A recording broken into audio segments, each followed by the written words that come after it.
बीवी अगर शौहर को गाली बकती हो बिला वजह तो इसका क्या हुक्म है, और शौहर के लिए दुआ के बजाय बद्दुआ करती हो बच्चों के सामने, वो भी सिर्फ माली हालात की वजह से, जबकि शौहर रात दिन मोहब्बत करता हो, पैसे नहीं देता है ना, मगर रिस्क का मसला अल्लाह की तरफ से हो। भाई अगर रिस्क अल्लाह की तरफ से बेचारे शौहर की आमदन कम है तो फिर औरत को बर्दाश्त करना चाहिए।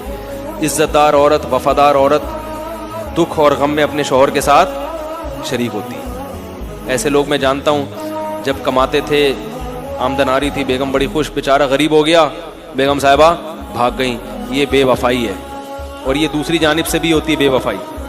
बेगम को कोई बीमारी हो गई, बेचारी की शक्ल सूरत ख़राब हो गई, अब आपने क्या किया, बेगम को फारिग कर दिया, दूसरी औरतों में दिल लगाने लगे, ये भी बेवफाई है। जब मियाँ बीवी बन गए तो अब किसके, हमेशा के लिए हैं। ये बात आ रही है समझ में।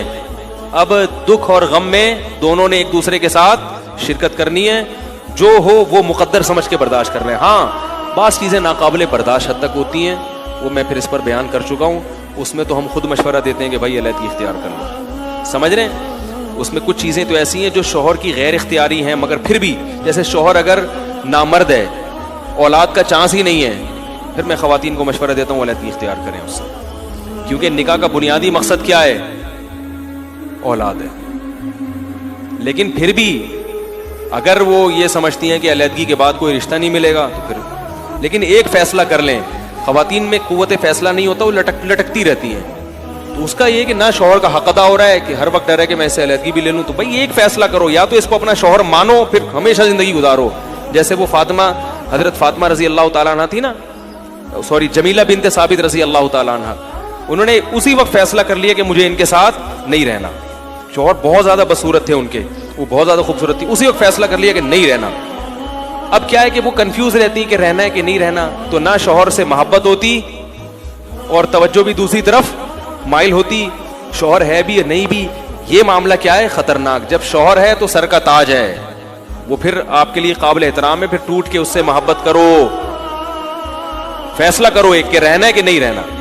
तो हमारे यहाँ ख़वातीन में क़ुव्वत फैसला नहीं है, और उनके वालिदैन में भी क़ुव्वत फैसला नहीं, वो भी लटका के रखते हैं। बेगम अभी फिलहाल, बेटी अभी देखते हैं, गुजारा करो फिलहाल, फिर देखते हैं अगले साल देखेंगे क्या करना है। ओ भाई अगले साल देखेंगे, कैसे देखेंगे? या तो वो उसका शौहर है, किसी औरत को पता चल जाए ये वाला मेरा मियाँ है, पता नहीं अगले साल मैं इसके साथ रहूं कि नहीं रहूं, तो वो मियाँ मियाँ नहीं रहता, फिर वो क्या ख्याल है, वो फिर मियाँ मियाँ।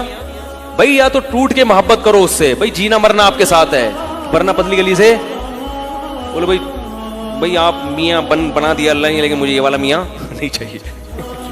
एक फैसला करें, लटके नहीं दरमियान में। और आखिरी बात इसमें यह है कि ये फैसले बेहतर है खुद ना करें। जब भी कोई इस किस्म की सिचुएशन हो, किसी माहिर को, घर के बड़ों को बिठा के, क्योंकि ख़वातीन जज्बाती होती हैं, बाज़ दफ़ा बड़े बड़े फैसले कर लेती हैं, बाद में पछताती हैं। वो ज़रा से मियाँ में थोड़ा सा कोई टेक्निकल फॉल्ट पैदा हो गया, वो हदीस सुनी कि वो बसूरत है, तो मेरा वाला भी थोड़ा सा काला कलोटा सा है, तो मुझे भी नहीं चाहिए। तो भाई ऐसा नहीं होता, थोड़ा बहुत डेंटिंग पेंटिंग का काम हर आदमी में होता है। पुरानी गाड़ी जब भी लेंगे थोड़ा बहुत काम वो निकालेगी। तो अब कोई बात नहीं, अब आपने उससे अलहदगी ले ली या घर को